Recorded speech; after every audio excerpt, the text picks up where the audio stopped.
there's a player who relishes his role, part of which is doing a lot of talking. And how does that mesh with this team's ideals? I'm thinking about your intervention with Ryan Kessler, again, focus on playing between the whistles. Lapierre doesn't seem to be that type of player.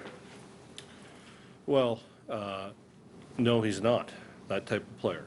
And he's not a 35-goal scorer like Ryan Kessler is and Alex Burrows are. So, you know, he's going to play the way we want him to play, like every player does here, or they don't get the ice time. And, you know, it's been made clear to everybody that we've brought in and players that have left that we expect a certain type of play that's going to be effective in our team game, and both our new players will receive the same consideration from the coaching staff, and you know they will learn to comply with what we need. Mike, does this past relationship with Elaine make you feel more comfortable with it? Yeah, absolutely. I mean, we talked about it, and Elaine's completely confident that he has a good relationship with him, and that he's coachable, and that he wants to win. And you know, that was one of the major reasons that we made that transaction.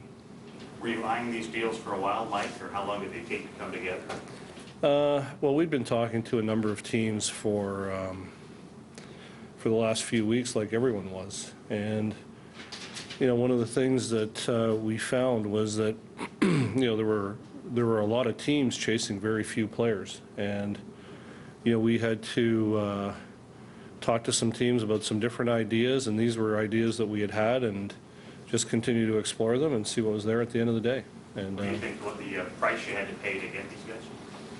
Well, we weren't going to lose anybody out of our lineup, regardless of what we did, and unless there was a way to have a dramatic improvement. And you know, we in our minds we gave up some players that are in Evan Oberg, who's a good young minor league defenseman, and some draft picks down the road that we think we can either reacquire or at least fill in with free agent signings, which was what we've done in the past. So we have a number of young players that we signed out of college and out of junior that were free agent players. One of them, Chris Tanev, who's on our team right now, and others that have played here, Aaron Volpatti and Lee Sweat. So we're confident we can fill in those 2 third-round picks down the road with those types of players. These guys fit under the cap for you guys? The 2 players we acquired? Yes. Mike, did you make these moves because you felt that you needed that aspect to your fourth line? I mean, Cody's, obviously you don't want to play him, you know, in a top 6 spot as opposed to bottom 6. Is that why you made this move, because you needed that grid? Well, was it fair to put him in that role to have him develop? Yeah, I mean, Cody, you know, playing in a fourth line role, I mean, he may do that and come back, and he's going to play a role for us at some point down the road here, and in this, you know, during this season or in the playoffs. And you know, for a young player, we put a ton of money into player development and a lot of thought into it, and we just don't think it's a fair proposition, and the pressure is too much pressure to have a young player who's sitting for a month or a month and a half, not playing a whole lot, and then if someone gets injured, the expectation gets even higher.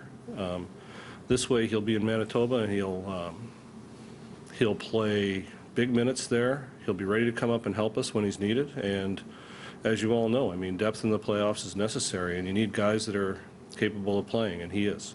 What do you think these moves mean to Mason Raymond, a guy like Bradley Torres, in terms of them jumpstarting? Well, our philosophy is the best players always play. So, you know, I think Rafi's been really good the last 4 or 5 games. He's getting back to what we saw earlier, and Mason is a work in progress. I mean, he knows what's expected of him, and he's working hard at it, and we're fully confident that he's going to be the player that we like and expect. And you know, like, we don't have any issues with where he is right now and where he's going to be. How much of that Mason Raymond question, Higgins did have a 27-goal year. I know he's removed from that. Part of this deal predicated on the fact you've got a versatile forward who could possibly play? Well, I think every deal is predicated on that. You know, you want a player who can play, and you want a player who, when given the opportunity, can move up your lineup.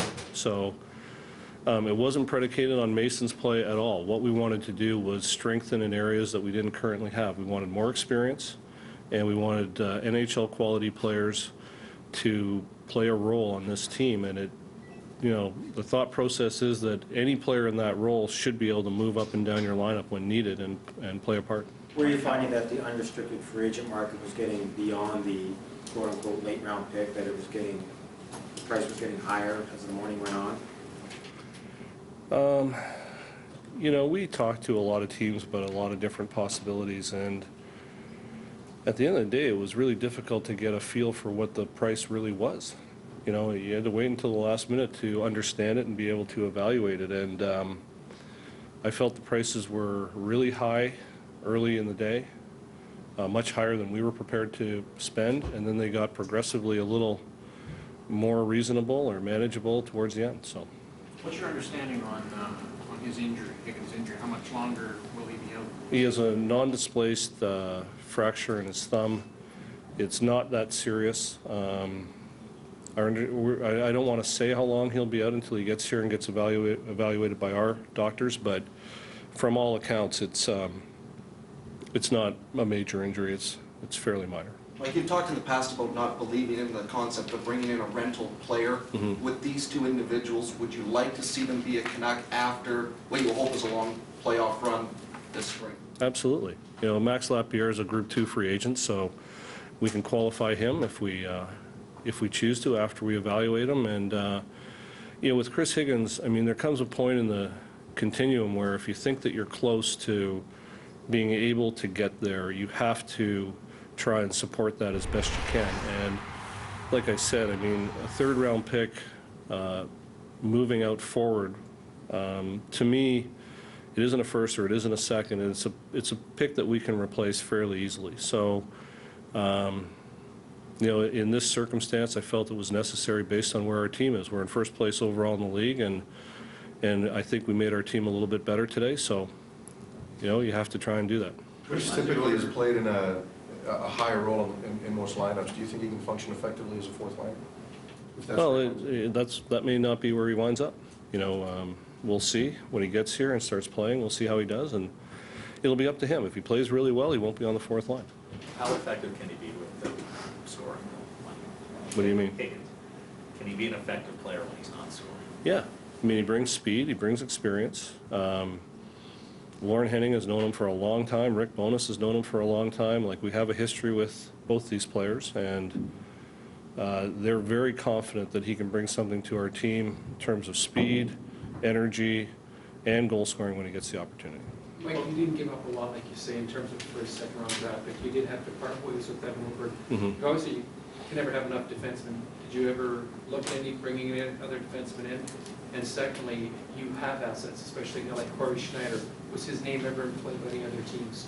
Oh, we were asked about Corey. We've been asked about Corey for 2 years, you know, so it was nothing new. But, you know, Corey's a key guy in our team, and we were determined not to remove anybody from our room with a first-place team, and more so with the core guys. And Corey's a core guy here right now. I mean, there's going to come a time in all of this where that will be revisited because that's what we have to do. But as it stands right now, Corey plays a big part on this team, and he will in the future.